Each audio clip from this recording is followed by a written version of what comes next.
पूर्व principal doctor Sandeep Ghosh और उनके करीबियों पर छापेमारी। सोर्सेस का दावा, संदीप घोष के घर पर ईडी की छापेमारी। कोलकाता में 5 से 6 जगहों पर ईडी छापेमारी। अस्पताल के data entry operator Prasoon Chatterjee के घर पर भी छापेमारी। जितेंद्र शर्मा इस वक्त हमारे साथ जुड़े हैं। जितेंद्र, डॉक्टर संदीप घोष की गिरफ्तारी, अनियमितता का आरोप और अब ईडी की छापेमारी, क्या जानकारी मिल पा रही है?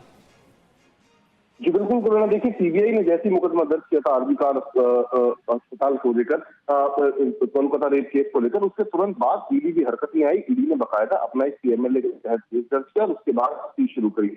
जो वित्तीय अनियमितताएं पाई गई थी अस्पताल में, उसको लेकर ईडी अलग से तफ्तीश करी थी और उसी सिलसिले में आज ईडी ने बकायदा जो पूर्व प्रिंसिपल है आरजी कार मेडिकल कॉलेज के संदीप घोष, उनके ठिकानों पर रेड की है, उनके करीबियों के ठिकानों पर रेड किया। तकरीबन 5 से 6 ये लोकेशन है कोलकाता की, जहां पर सुबह तकरीबन 7 बजे से ईडी की टीम मौजूद है और लगातार वहां पर सर्च किया जा रहा है। दरअसल ईडी की कोशिश है कि जो पीएमएलए का मुकदमा दर्ज किया गया, यानी कि जो prevention of money laundering act के तहत मुकदमा दर्ज किया गया, उससे जुड़े कागजात जल्द से जल्द बरामद किए जा सके ताकि इस तफ्तीश को आगे बढ़ाया जाए। जो सोर्स हमें हमारे बता रहे हैं कि दरअसल हाल में अब कोशिश होगी ईडी की कि जल्द संदीप घोष को हिरासत में लेकर पूछताछ भी की जाए। तो लिहाजा अब कहा जा सकता है कि एक तरीके से दूसरी जांच एजेंसी ईडी ने इस मामले में अपनी तफ्तीश वित्तीय अनियमितताओं को लेकर जो मेडिकल कॉलेज में चल रही थी शुरू कर दिया। जी शुक्रिया आपका जितेंद्र इस पूरी जानकारी के लिए। और वहीं कांग्रेस से जुड़ी अहम खबर, आज शाम 5 बजे कांग्रेस की सीसी की बैठक है। हरियाणा की बाकी 24 सीटों के उम्मीदवारों पर मंथन होगा। कांग्रेस अभी तक 66 उम्मीदवारों के नाम तय कर चुकी है। सब कमेटी के सामने हुड्डा विरोधी गुट ने अपनी बात भी रखी है। सोर्सेस का दावा, कांग्रेस हरियाणा प्रभारी पर पक्ष लेने का आरोप लगाया जा रहा है हुड्डा विरोधी गुट की तरफ से। हुड्डा विरोधी गुट ने अपनी नाराजगी राहुल गांधी से पहले ही जता दी है। हरियाणा विधानसभा चुनाव के लिए बीजेपी ने 67 उम्मीदवारों की लिस्ट जारी कर दी है, लेकिन कांग्रेस अब तक पहली लिस्ट भी जारी नहीं कर पाई है। कांग्रेस सीसी की 2 बैठकें हो चुकी हैं। तीसरी बैठक आज शाम 5 बजे होने वाली है। कांग्रेस सीसी की 2 बार हुई बैठक में 66 सीटों पर नाम तय हो गए थे। अब बाकी बचे 24 सीटों पर और चर्चा होगी। आपको बता दें कि 24 सीटों पर उम्मीदवारों के नाम के लिए कांग्रेस ने एक सब कमेटी बनाई थी और आधिकारिक तौर पर कहा गया था कि अब सीसी की बैठक नहीं होगी, लेकिन अब फिर सीसी की बैठक बुलाई गई है। इससे साफ है कि हरियाणा कांग्रेस में सब कुछ ठीक नहीं है। सूत्रों के मुताबिक सब कमेटी की बैठक में हुड्डा विरोधी गुट ने अपनी बात रखी। रणदीप सुरजेवाला, कुमारी शैलजा और अजय यादव ने राहुल गांधी से अपनी नाराजगी जाहिर की है। विरोधी गुट ने कहा है कि न सीसी में, न स्क्रीनिंग कमेटी में और न सब कमेटी में हमारी बात सुनी जा रही है।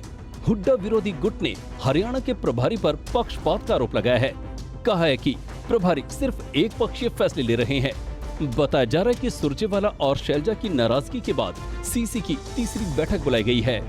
सूत्रों ने ये भी बताया कि देर रात सांसद दीपेंद्र हुड्डा ने भी विधानसभा चुनाव लड़ने की इच्छा जाहिर की है। हुड्डा के इस कदम को शैलजा और सुरजेवाला के सियासी दांव पर पलटवार के रूप में देखा जा रहा है। अब देखना होगा कि आलाकमान इस पर क्या फैसला लेता है। आज हो रही सीसी की बैठक से साफ है कि हरियाणा कांग्रेस में हुड्डा समर्थक और विरोधी गुटों में टिकट पर तकरार जारी है। अब बात करते हैं जम्मू कश्मीर चुनाव की। बड़ी खबर, जम्मू कश्मीर चुनाव के लिए आज जारी होगा बीजेपी का मैनिफेस्टो। केंद्रीय गृह मंत्री अमित शाह जारी करेंगे बीजेपी का संकल्प पत्र। जम्मू में दोपहर 3:30 पर संकल्प पत्र जारी करने का कार्यक्रम है। अमित शाह बीजेपी के चुनाव अभियान की भी शुरुआत करेंगे इसी के साथ।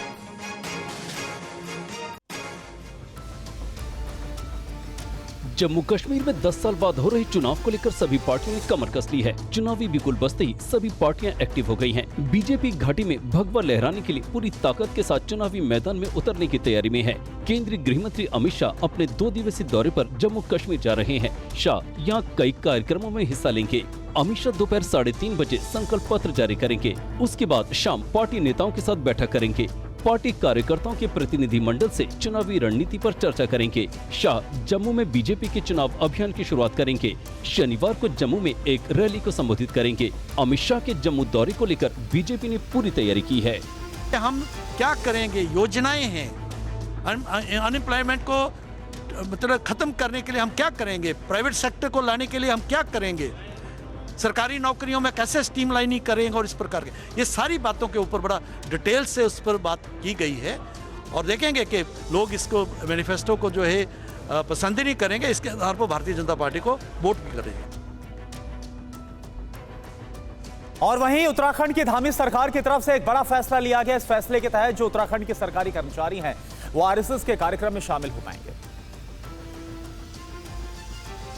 उत्तराखंड सरकार की ओर से जारी आदेश में कहा गया है कि कोई भी सरकारी कर्मचारी आरएसएस की शाखा या किसी सांस्कृतिक कार्यक्रम में भाग ले पाएंगे। आरएसएस के कार्यक्रम में भाग लेने को उत्तराखंड राज्य कर्मचारियों की आचरण नियमावली 2002 का उल्लंघन नहीं माना जाएगा। आदेश में ये भी कहा गया है कि ये भी ध्यान देना होगा कि इससे उसके सरकारी कर्तव्य और दायित्वों में कोई बाधा नहीं हो। सरकारी कर्मचारी दफ्तर के पूर्व या कार्यालय की अवधि के बाद इनमें शामिल हो सकते हैं। अहम खबर मुंबई के लोअर परेल से, जहां पर भीषण आग की खबर आ रही है। टाइम्स टावर बिल्डिंग में आग लगी है। फायर ब्रिगेड की 9 गाड़ियां इस वक्त आग बुझाने के लिए पहुंची हुई हैं। अभी तक कोई हताहत नहीं हुआ है जो खबर आ रही है। तो मुंबई से ये बड़ी खबर, जहां पर लोअर परेल इलाके में आग लगी है। ये तस्वीर आपको दिखा रहे हैं। ये जो इमारत है टाइम्स टावर नाम की इमारत, जिसमें आग लगी है। फायर ब्रिगेड की 9 गाड़ियां इस वक्त मौके पर मौजूद हैं। अभी तक इस आग में कोई हताहत नहीं हुआ है जो खबर सामने आ रही है। तो आग काफी भीषण बताई जा रही है। काला धुआं आपको निकलता हुआ नजर आ रहा है। टाइम्स टावर ये इमारत है मुंबई के लोअर परेल में। हालांकि आग कैसे लगी अभी तक ये पता नहीं चल पाया। 2 तस्वीर इस वक्त आपको हम दिखा रहे हैं। फायर कर्मी लगातार इस आग को बुझाने के काम में जुटे हुए हैं। क्रेन की मदद से पानी की बौछार भी की जा रही है ताकि जल्द से जल्द इस आग पर काबू पाया जाए। कुल मिलाकर 9 दमकल की गाड़ियां आग बुझाने के काम में जुटी हुई हैं। 2 तस्वीरें आपके सामने। मौके पर फायर ब्रिगेड के कर्मी। मुंबई के बहुमंजिला इमारत है जिसमें आग लगी है और टाइम्स टावर नाम है इस इमारत का जिसमें यह आग लगी है। इमारत से लगातार काला धुआं बाहर निकल रहा है। ऐसे में इस बात का अंदाजा लगाया जा रहा है कि आग की वजह से बड़ा नुकसान इस इमारत को हुआ है। ये तस्वीर इस वक्त आपको हम दिखा रहे हैं, ताज़ा तस्वीरें, जिसमें इस आग को बुझाने की लगातार जो कोशिश है वो की जा रही है। लोअर परेल का इलाका है मुंबई का, जहां पर ये टाइम्स टावर है और इसी इमारत में आग लगी है। हालांकि आग किस मंजिल में लगी है, किस मंजिल से शुरू हुई है, अभी ये साफ नहीं हो पाया है। लेकिन बहुमंजिला इमारत है और कितना नुकसान हुआ है अभी ये भी क्लियर नहीं है। लेकिन ये जरूर कहा जा रहा है कि इस आग में कोई हताहत नहीं हुआ।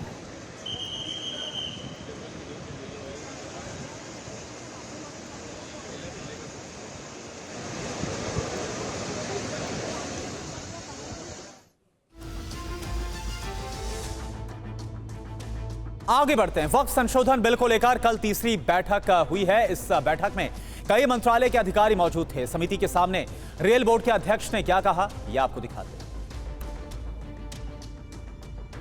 वक्फ संशोधन बिल पर जेपीसी की लगातार बैठकें हो रही हैं। संसद भवन परिसर में करीब 8.5 घंटे चली बैठक में रेलवे बोर्ड के अध्यक्ष और भूतल परिवहन विभाग के सचिव और हाउसिंग डेवलपमेंट के सचिव भी शामिल हुए। समिति के सामने रेलवे अधिकारियों ने बताया कि देश में ऐसी बड़ी 7 संपत्तियां हैं जिन पर वक्फ बोर्ड के साथ उसके विवाद हैं। देश में रेलवे के पास 4,33,000 हेक्टेयर जमीन है, जिसमें वक्फ बोर्ड के पास 0.17% जमीन पर ही विवाद है। जेपीसी में शामिल विपक्ष के सांसदों ने रेलवे बोर्ड के अध्यक्ष से कई सवाल पूछे। इस दौरान सत्ता पक्ष के एक सदस्य ने हल्द्वानी रेलवे लाइन पर बने घरों का मामला भी उठाया। अतिक्रमण को लेकर सत्ता पक्ष और विपक्ष के सांसदों के बीच तीखी बहस हुई। इसके बाद सड़क परिवहन मंत्रालय के सचिव ने समिति को बताया कि वक्फ बोर्ड के साथ करीब 8 संपत्तियों पर उसके विवाद है। हाउसिंग डेवलपमेंट के सेक्रेटरी ने कहा कि दिल्ली में डीडीए और वक्फ बोर्ड के बीच 138 मामलों को लेकर विवाद हैं। केंद्र सरकार के रेलवे, सड़क परिवहन और शहरी विकास मंत्रालय ने वक्फ संशोधन बिल को जरूरी बताते हुए इसके समर्थन में अपनी बातें रखी। आज जेपीसी ने कल्चर मिनिस्ट्री और आर्कियोलॉजिकल सर्वे ऑफ इंडिया के अधिकारियों को समिति के सामने बुलाया है। समिति ने शुक्रवार को 2 स्टेक होल्डर संगठनों जकात फाउंडेशन और तेलंगाना वक्फ बोर्ड के सदस्यों को बुलाया है। वक्फ बोर्ड संशोधन बिल पर देश भर से लोगों की राय मिल रही है। 2 सितंबर को विज्ञापन देने के बाद अब तक करीब 7 लाख मेमोरेंडम ईमेल के जरिए मिले हैं। पिछले 3 से 4 दिन में 200 से ज्यादा लिखित सुझाव भी आए हैं। प्रधानमंत्री नरेंद्र मोदी आज जल संचय जन भागीदारी पहल की शुरुआत करेंगे। पीएम मोदी वीडियो कॉन्फ्रेंसिंग के जरिए लोगों को संबोधित करेंगे। 2 देशों के दौरे से लौटे प्रधानमंत्री नरेंद्र मोदी आज गुजरात के सूरत में जल संचय जन भागीदारी पहल की शुरुआत करेंगे। प्रधानमंत्री नरेंद्र मोदी दोपहर 12:30 बजे वीडियो कॉन्फ्रेंसिंग के जरिए इस कार्यक्रम में जुड़ेंगे। केंद्रीय जल शक्ति मंत्री CVR पाटिल और गुजरात के मुख्यमंत्री भूपेंद्र पटेल सूरत में मौजूद रहेंगे। पीएम मोदी वीडियो कॉन्फ्रेंसिंग के जरिए लोगों को संबोधित करेंगे और जल संचय के बारे में बताएंगे। जन संचय जन भागीदारी कार्यक्रम का मुख्य उद्देश्य सामुदायिक भागीदारी को और बेहतर बनाना है। इससे गुजरात में नागरिकों, स्थानीय निकायों, उद्योगों और रेन वाटर हार्वेस्टिंग स्ट्रक्चर को लागू करने के लिए लोगों को प्रेरणा मिलेगी। राज्य भर में सामुदायिक भागीदारी से लगभग 24,800 वर्षा जल संचयन संरचनाओं का निर्माण किया जा रहा है। जनसंचय जन भागीदारी की इस पहल को एक मॉडल के रूप में देखा जा रहा है। इस पहल की सफलता से दूसरे राज्यों को भी जल प्रबंधन के नियम को अपनाने की प्रेरणा मिलेगी और पूरे देश में जल सुरक्षा बढ़ेगी। खबर राजस्थान से, जहां पर राजस्थान में शिक्षा विभाग ने बाल गोपाल दूध योजना को बंद करने की कवायद अब शुरू कर दी। इसके पीछे राजस्थान की शिक्षा मंत्री ने क्या वजह बताई है, ये भी आप देखिए। राजस्थान के शिक्षा मंत्री मदन दिलावर ने इसके संकेत देते हुए कहा कि बाल गोपाल दूध योजना का फायदा सभी स्कूल स्टूडेंट्स को नहीं मिल रहा है। इसी बात को ध्यान में रखते हुए शिक्षा विभाग स्कूल स्टूडेंट्स को दूध की जगह मोटा अनाज देने पर विचार कर रहा है। बच्चों को कुपोषित रहने, इसलिए पीने की जगह खाने का भी आ सकता है, खाने की जगह पीने का भी आ सकता है, पर उनको स्वास्थ्यवर्धक रहे ऐसा करें। वहीं राजस्थान शिक्षक संघ ने इस फैसले को गलत बताया है। दूध को बंद करने का जो एक योजना सरकार ने आते ही कहना शुरू किया था और आज उसको बंद किया है, हम उसकी निंदा करते हैं। आरजेडी अध्यक्ष लालू प्रसाद यादव ने कहा है कि आरएसएस बीजेपी के कान पकड़कर जाति जनगणना करवाएगी। लालू प्रसाद यादव ने यह बात पटना में एक सभा के दौरान कही। लालू ने 5 मिनट से भी कम समय तक लड़खड़ाती हुई आवाज में कार्यक्रम को संबोधित किया। इससे पहले उनके बेटे और नेता प्रतिपक्ष तेजस्वी यादव ने राज्य के नए आरक्षण कानूनों को पटना हाईकोर्ट की ओर से खारिज किए जाने के लिए सीधे तौर पर मुख्यमंत्री नीतीश कुमार को जिम्मेदार ठहराया। चाचा जी पलट गए। चाचा जी के जाने के बाद ही आप देखिएगा कि ये जो आरक्षण जो हम लोगों ने बढ़ाया था महागठबंधन की सरकार ने, आज उस पर वही भाजपा के लोग कोर्ट कचहरी जाकर के रुकवा दिए और कानून को ही निरस्त करा दिए। यानी जो बहाली तेजस्वी निकाला 5 लाख या और 3 लाख प्रक्रियाधीन जो करके आए, जो 3 लाख सरकारी नौकरी मिलना है, उसमें अब आप लोगों को आरक्षण का लाभ नहीं मिलने वाला है। ये बड़ी साजिश है। वो लोग नहीं चाहते कि आप लोग जो हैं बैठे अच्छे जगह पर। यूपी की बहराइच में भेड़ियों को पकड़ने के लिए तलाशी अभियान जारी है। वन विभाग के रेडार में 5वां भेड़िया आ गया है। टीम ने पूरे इलाके को चारों तरफ से घेर लिया है। उत्तर प्रदेश के कई जिलों में भेड़ियों के आतंक से लोग आतंकित हैं। बहराइच के 50 गांवों में आतंक और भेड़िए का खौफ बरकरार है। भेड़ियों ने अब तक 10 लोगों को अपना शिकार बनाया है।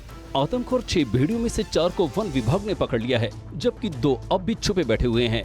इन भेड़ियों को पकड़ने के लिए वन विभाग ने पूरी ताकत झोंक दी है। बहराइच के वन विभाग की रडार पर 5वां भेड़िया भी आ गया है। घाघरा नदी के टापू में ड्रोन की मदद से 5वें भेड़िए को देखा गया है। वन विभाग के शूटरों ने भेड़िए को चारों तरफ से घेर लिया है। आप देख सकते हैं कि कैसे वन विभाग और टीम भेड़ियों को पकड़ने के लिए घाघरा के टापू पर डेरा डाले हुए है, हथियारों के साथ मुस्तैद है। आदमखोर भेड़ियों को पकड़ने के लिए दिन रात लगे हुए हैं। जो अफेक्टेड एरियाज थे, जहाँ पर की प्रॉब्लम्स हो रही थी, वो लगभग 22 और से 23 किलोमीटर्स का वो एरिया था जहाँ पे की प्रॉब्लम्स चल रही थी। उसको हम लोगों ने 3 सेक्टर्स में डिवाइड किया, सेक्टर 1, 2 एंड 3। उसमें हमने डीएफओस की ड्यूटी लगाई है। जो इसके अलावा हम लोगों ने कमांड सेंटर बनाया हुआ है ताकि एक प्रॉपर कम्युनिकेशन चैनल बना रहे हम लोग का विलेजर्स के साथ, गाँव वालों के साथ, पब्लिक के साथ, और साथ ही साथ जो पुलिस और प्रशासन है उनके साथ भी एक प्रॉपर कम्युनिकेशन बना रहे। वहीं बहराइच के थानाराम गांव में एक भेड़िया होने की खबर के बाद इलाके में हड़कंप मच गया। बसोना माफी गांव के पास लोगों ने खेत में भेड़िए को देखा। वहां मौजूद लोगों ने इसका वीडियो बना लिया, जिसे सोशल मीडिया पर वायरल कर दिया। इस वीडियो के बाद गाँव में दहशत का माहौल है। लोगों ने वन विभाग को इसकी सूचना दे दी है। खबर ग्रेटर नोएडा से आ रही है, जहां पर 2 बदमाशों का एनकाउंटर हुआ है। बदमाश के एनकाउंटर का लाइव वीडियो भी सामने आया। एक बदमाश के पैर में गोली लगी है। चेन स्नैचर को पकड़ने गई थी पुलिस। बदमाश ने पुलिस पर फायरिंग की। 2 बदमाशों का एनकाउंटर किया गया और इसमें से एक बदमाश के पैर में गोली लगी है। एनकाउंटर की लाइव फुटेज आपको हम दिखा रहे हैं, लाइव वीडियो है जो सामने आया है। जिस वक्त एनकाउंटर हुआ उस वक्त का ये वीडियो जो आपके सामने, कैसे इस पूरे एनकाउंटर को अंजाम दिया गया। असला है सर, इसके हाथ में असला सर, असला है सर, फायरिंग कर रहा है सर, फायरिंग, पीछे हट जाओ, पीछे साइड ले लो सर, साइड ले लो, फायरिंग कर रहा है, फायरिंग कर रहा है। चले लगी क्या? हाँ गोली लगी, लगी इसकी।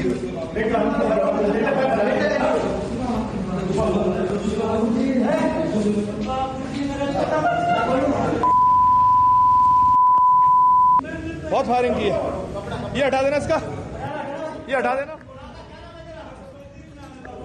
और अंशुमान इस वक्त हमारे साथ जुड़े हैं पूरी जानकारी के साथ। अंशुमान, क्या जानकारी एनकाउंटर को लेकर? एक बदमाश के पैर में गोली लगी है, क्या दोनों पकड़े गए हैं, क्या है अपडेट?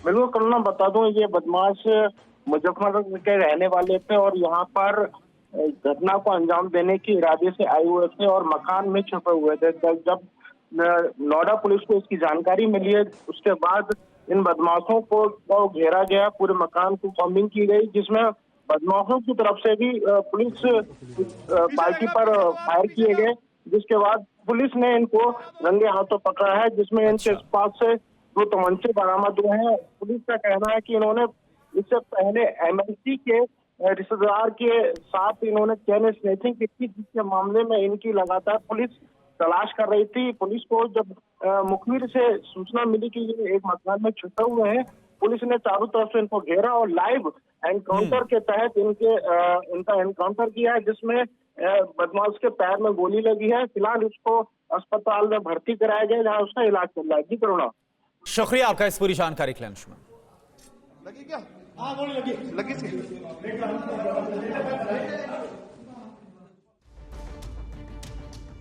और अब अगली बड़ी खबर शिमला से, जहां पर संजौली मस्जिद पर विवाद और ज्यादा गहरा गया। मंत्री अनिरुद्ध सिंह धरने पर बैठे। अनिरुद्ध सिंह ने निर्माण को बताया अवैध। शिमला में अवैध मस्जिद को लेकर विरोध प्रदर्शन कल से और तेज हो गया है।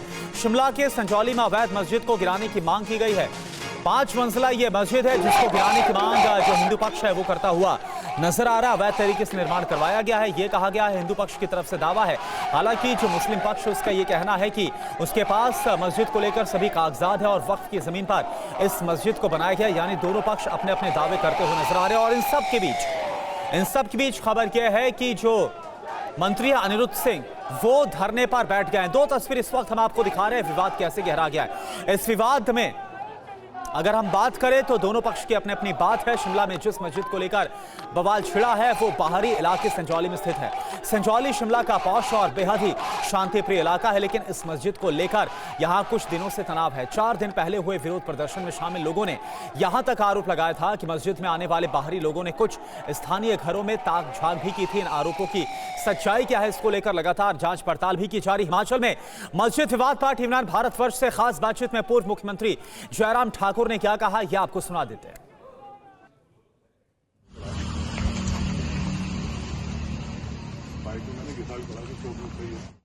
तमाम संगठन, आप लोग वहां पर एक मस्जिद को अवैध निर्माण बताते हुए गिराने की मांग कर रहे हैं। अवैध निर्माण से ये मस्जिद बनी हुई है, सरकारी जमीन पर बनी हुई है और 2010 में इस मामले में जो है वो कॉर्पोरेशन शिमला की जो हमारी म्युनिसिपल कॉर्पोरेशन है उसमें मामला भी दर्ज है। इस केस की सुनवाई भी हुई है। कभी एक कोई दर्जी आए थे और उसने अपनी दुकान शुरू की एक धारा बना करके, उसके बाद कुछ और लोगों को लेकर के आया, उनको भी बसाया, उसके बाद फिर ये अवैध निर्माण का काम शुरू हुआ। कांग्रेस के ही मंत्री ने कहा कि ये गलत तरीके से वहां पर निर्माण कार्य हुआ है इस मस्जिद का और इस पर कार्रवाई होनी चाहिए। और मैं समझता हूँ अब लोगों के बीच में ये मुद्दा जा चुका है। इस आंदोलन के लिए कोई बैनर नहीं, कोई नेता नहीं, लोग अपने आप सड़कों पर निकले हैं। ये इस आंदोलन की, जो इस प्रदर्शन की एक विशेषता है। तो कार्रवाई कर रहे हैं और कार्रवाई की मांग कर रहे हैं। और चलिए वक्त हो गया है लोकल टू ग्लोबल का। आज जम्मू कश्मीर विधानसभा चुनाव के लिए जारी होगा बीजेपी का घोषणा पत्र। गृह मंत्री अमित शाह जारी करेंगे घोषणा पत्र। जम्मू कश्मीर के पूर्व सीएम उमर अब्दुल्ला के पास नहीं है कोई गाड़ी, चुनावी हलफनामे में उमर ने दी है जानकारी। जम्मू कश्मीर कांग्रेस अध्यक्ष सबसे अमीर उम्मीदवार तारिक हमीद कर्रा के पास 3,40,000 की चल और 148 करोड़ की अचल संपत्ति। जम्मू कश्मीर चुनाव के दूसरे चरण के लिए 310 उम्मीदवारों ने दाखिल किया नामांकन। आज होगी नॉमिनेशन पत्रों की जांच। बीजेपी प्रत्याशी चौधरी अब्दुल्ला गनी ने दाखिल किया नामांकन। पुंछ की हावेली सीट से प्रत्याशी। खन्ना मंडी से कांग्रेस प्रत्याशी शबीर अहमद खान ने नामांकन को दाखिल किया। बोले, जनता की सेवा करना लक्ष्य। जम्मू कश्मीर के लिए कांग्रेस के 40 स्टार प्रचारकों की लिस्ट जारी। खड़गे, सोनिया, राहुल, प्रियंका गांधी का नाम इसमें शामिल है। हरियाणा चुनाव को लेकर आज कांग्रेस केंद्रीय चुनाव कमेटी की बैठक। शेष 24 सीटों के लिए उम्मीदवारों के नामों पर चर्चा होगी। हरियाणा चुनाव पर कांग्रेस सोर्सेज से बड़ी खबर। सांसद दीपेंद्र हुड्डा ने विधानसभा चुनाव लड़ने की इच्छा जाहिर कर दी। दिल्ली में कांग्रेस सब स्क्रीनिंग कमेटी की हुई है बैठक। भूपेंद्र हुड्डा और दीपेंद्र हुड्डा इसमें शामिल हुए। आम आदमी पार्टी के साथ गठबंधन पर बोले कांग्रेस नेता टीएस सिंहदेव, देश और प्रदेश के मुद्दे अलग अलग संबंध नहीं बिगड़ेंगे। आपके साथ गठबंधन पर बोले कांग्रेस नेता अजय सिंह यादव, खड़गे, सोनिया और राहुल तय करेंगे। हरियाणा में कांग्रेस को गठबंधन की जरूरत नहीं है। बहराइच में कोतवाली देहात इलाके में भेड़िए ने बच्चे पर एक बार फिर से हमला किया। घाघरा के टापू में ड्रोन की मदद से 5वां भेड़िया भी ट्रैक किया गया। बहराइच में भेड़ियों के हमले के खौफ में कोलेला के ग्रामीण लाठी लेकर रात भर निगरानी कर रहे। लखीमपुर खीरी के मोहम्मदी रेंज में बाघ की लोकेशन मिली है। बाघ को ट्रैंकुलाइज करने के लिए मौके पर पहुंची है वन विभाग की टीम। सूरत रेलखंड पर गुड्स ट्रेन के ड्राइवर ने ट्रैक पर देखा घायल मगरमच्छ। ट्रेन रोककर बुलाई रेस्क्यू टीम। दिल्ली के गोविंदपुरी इलाके में देर रात आइसक्रीम विक्रेता पर ताबड़तोड़ फायरिंग हुई है। कनपट्टी पर लगी गोली, आरोपी फरार हो गया। नोएडा के स्थानीय बीजेपी नेता ने रेहड़ी वाले को पीटा है। सोशल मीडिया पर वायरल हो रहा है घटना का पूरा वीडियो। ग्रेटर नोएडा में पुलिस और बदमाशों के बीच मुठभेड़। एक बदमाश के पैर में लगी गोली, शातिर, चेन स्नैचर समेत 2 गिरफ्तार।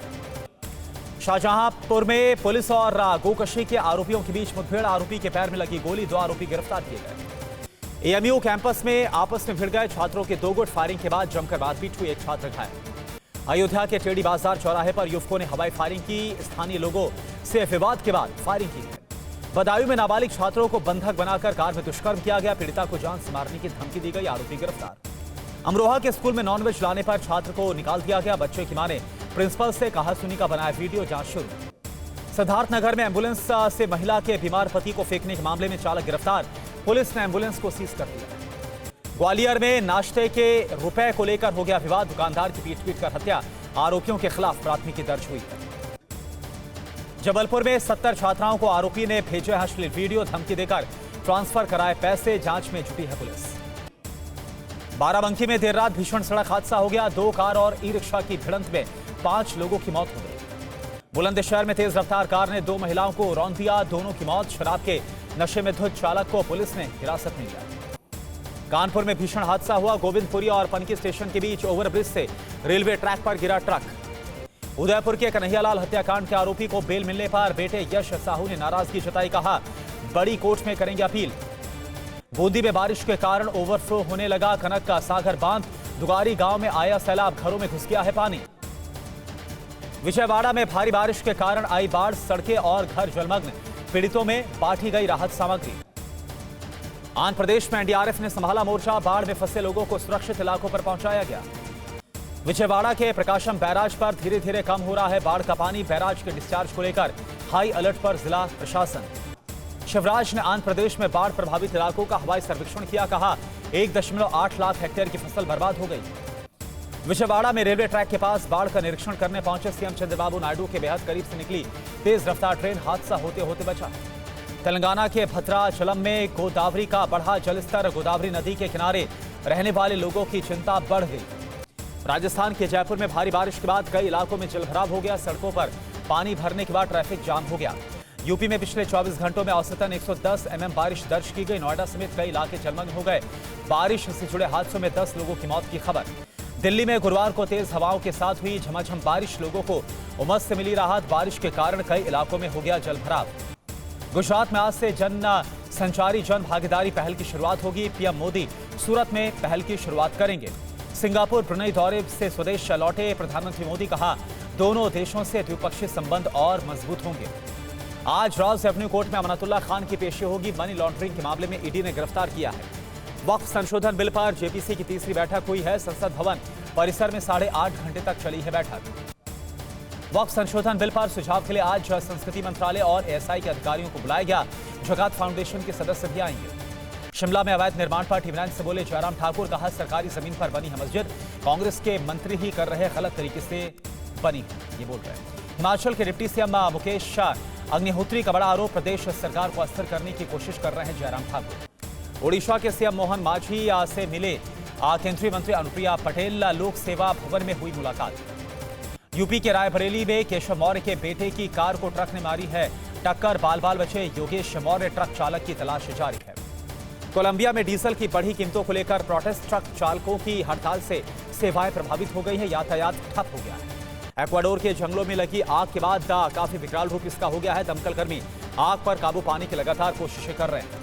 लॉस एंजल्स के पहाड़ी इलाके में घर में फंसा शख्स, युवक को बचाने की कोशिशें जारी।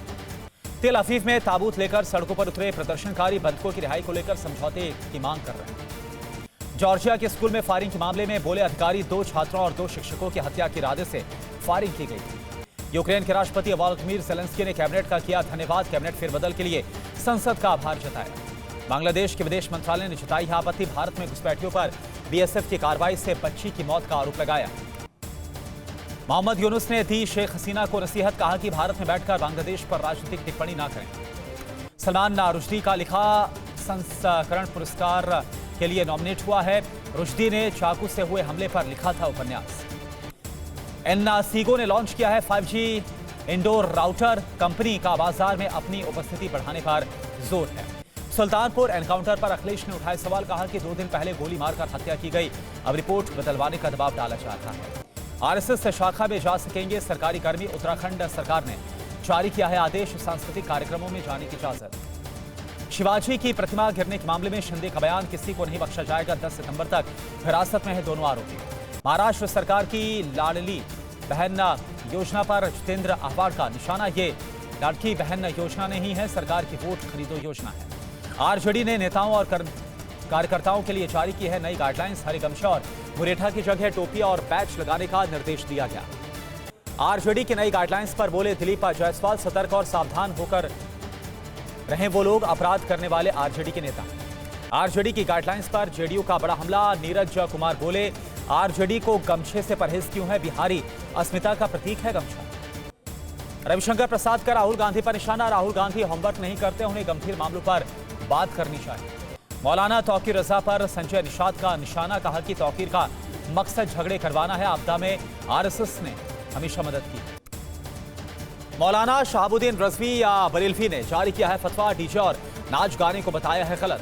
हिमाचल के सीएम सुक्खू का बड़ा बयान, कानून हाथ में लेने की कोशिश कोई ना करे। राजस्थान में बाल गोपाल योजना बंद होगी। जातिगत जनगणना पर लालू यादव का बयान, बोले आरएसएस बीजेपी के कान पकड़कर जाति जनगणना करवाएंगे। जेडीयू नेता केसी त्यागी का बड़ा बयान, मोदी 3.0 गठबंधन सरकार पूरी तरह सुरक्षित, इसे किसी तरह का कोई खतरा नहीं।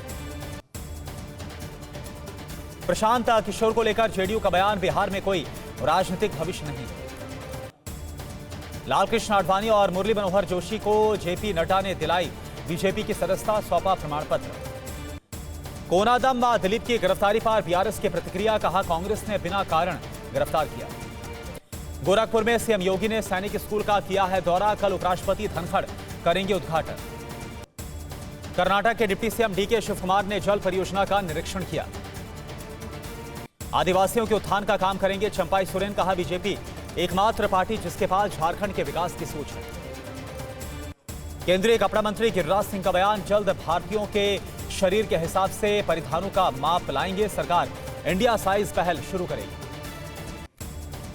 शाहरुख, थलापति, विजय, सलमान और अमिताभ सबसे अधिक कर देने वाले दिग्गज। विराट कोहली सबसे अधिक अग्रिम कर देने वाले क्रिकेटर बने हैं सूची में, धोनी, सचिन, गांगुली समेत हार्दिक और ऋषभ पंत शामिल। डॉक्टर मनसुख मांडविया से मिले पेरिस पैरालंपिक के पदक विजेता खिलाड़ी। आज जौनपुर जाएंगे समाजवादी पार्टी नेता लाल बिहारी यादव, मुठभेड़ में मारे गए मंगेश यादव के परिवार वालों से मुलाकात करेंगे। एनएचआरसी से सुल्तानपुर एनकाउंटर की शिकायत की गई। बेंगलुरु में महिला से बदसलूकी करने वाला ओला ड्राइवर गिरफ्तार कर लिया गया। कोलकाता में संदीप घोष के घर पर ईडी की छापेमारी, सोर्सेस के हवाले से खबर। कोलकाता में रेप और हत्या के मामले में बोले राज्यपाल सीवी आनंद बोस, पीड़िता के माता पिता ने बताई दिल दहला देने वाली बात। कोलकाता के डॉक्टर और सामाजिक कार्यकर्ता राजभवन पहुंचे। रेप और हत्या मामले को लेकर राज्यपाल से मुलाकात की। कोलकाता रेप और हत्या मामले पर बोले दिलीप घोष, सच्ची घटना को दबाने का किया गया प्रयास। ज्योतिरादित्य सिंधिया बागडोगरा पहुंचे, कहा कि टीएमसी के राज में पश्चिम बंगाल में आतंक का माहौल है। कोलकाता मामले में बोली लॉकेट चटर्जी, फर्जी खबरें फैला रही है पुलिस।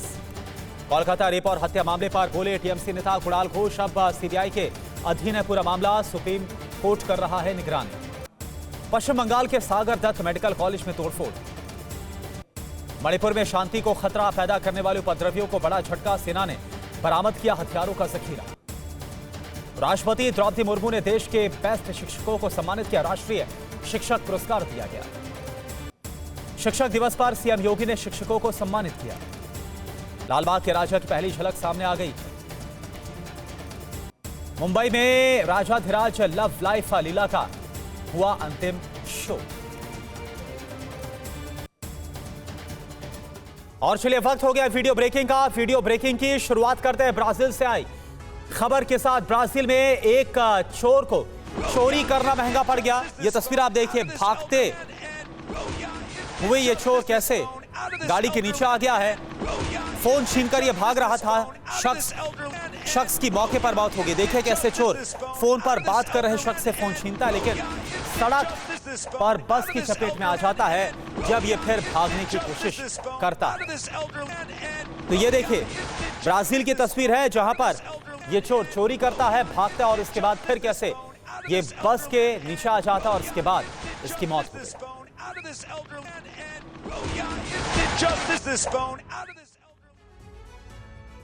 दूसरी वीडियो ब्रेकिंग, जर्मनी में सामने आई चाकूबाजी की घटना।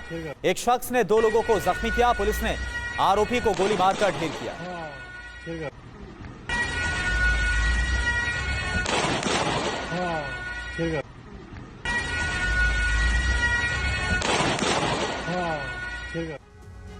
और अब तीसरी वीडियो ब्रेकिंग, इजरायल दूतावास के बाहर शूटर ने बरसाई हैं गोलियां। जर्मनी के म्यूनिख में घटना को अंजाम दिया। गोलीबारी की तेज आवाज के बाद घटनास्थल पर बड़ी संख्या में पुलिस बल को तैनात किया गया।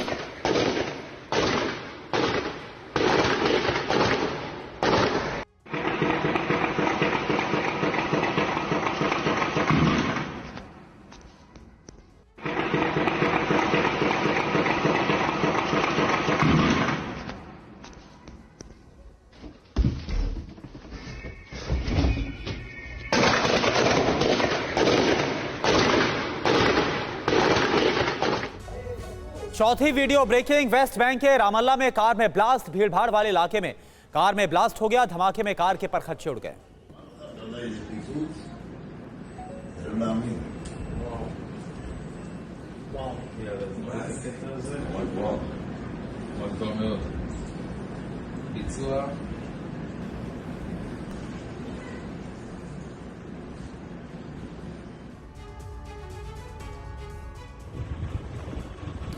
और अब ये पांचवी वीडियो ब्रेकिंग आपके सामने है। इजरायल के अफला में एक फैक्ट्री में आग लग गई। आग में फैक्ट्री जलकर पूरी तरह से खाक हो गई। आग लगने के कारणों का अभी तक खुलासा हुआ नहीं है।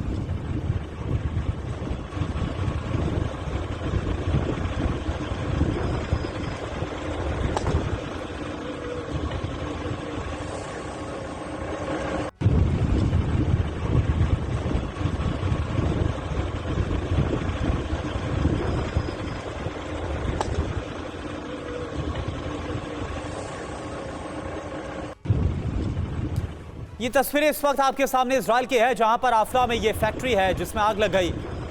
और आग कितनी ज्यादा भीषण है ये तस्वीरों को देखकर आप खुद अंदाजा लगा सकते हैं। काफी बड़ा नुकसान इस फैक्ट्री में हुआ है, पूरी तरह से जलकर खाक हो गई।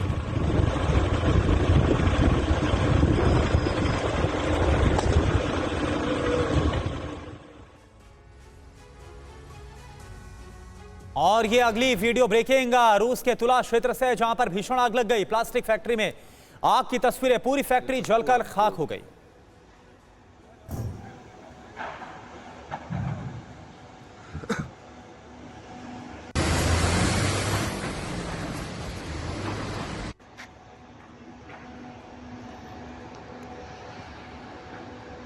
Muito składbo.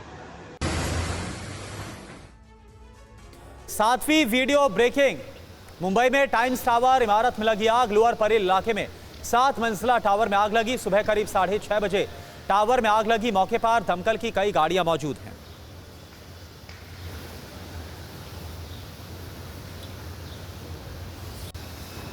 तो ये तस्वीर इस वक्त आपको दिखा रहे हैं मुंबई के लोअर परेल इलाके की। ये तस्वीर है जहां पर ये देखिए कैसे इस इमारत में आग लग गई। और ये टाइम्स टावर है जिसमें आग लगी है, जिसमें ये आग लगी है। बहुमंजिला इमारत और देखिए कई अब जो मंजिलें हैं वो इस आग में घिरी हुई नजर आ रही हैं। और अब 8वीं वीडियो ब्रेकिंग बोलीविया से, जहां पर भारी विरोध प्रदर्शन। गिरती इकोनॉमी को लेकर विरोध प्रदर्शन। कई जगह पुलिस और प्रदर्शनकारियों के बीच झड़प। आंसू गैस के गोले भी छोड़े हैं पुलिस ने।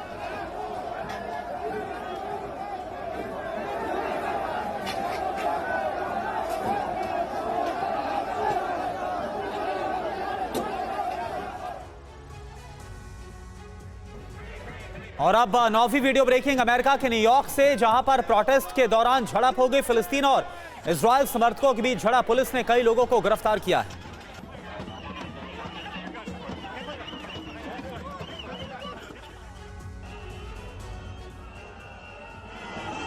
दसवीं वीडियो ब्रेकिंग इजराइल के तेल अवीव से, जहां पर प्रदर्शन और हिंसक हो गया। प्रदर्शनकारियों और पुलिस में झड़प का वीडियो सामने आया। बंधकों की रिहाई को लेकर प्रदर्शनकारियों ने विरोध जताया है।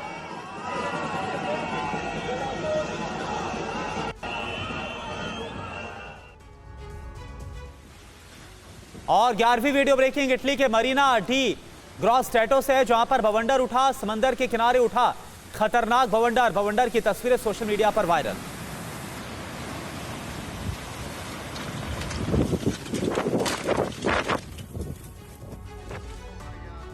अमेरिका के फ्लोरिडा में भीषण तूफान और बारिश ने तबाही मचाई। वाहन में फंसे शख्स ने बनाया वीडियो में एक टायर आकर गाड़ी के फ्रंट मिरर पर गिरा है। तेज हवाओं ने मचाई है तबाही।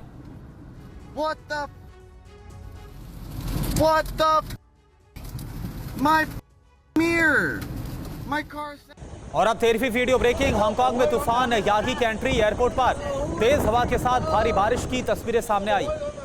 यात्रियों का प्लेन से निकलना कैसे मुश्किल हो गया, ये आप देखिए।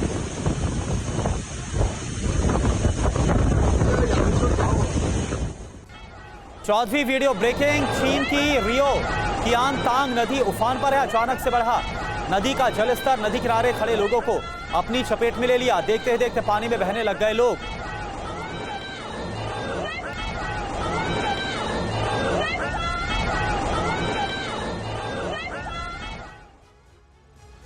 राजस्थान से ये खबर है, जहां पर पाली में हालात बिगड़ गए हैं बारिश के बाद।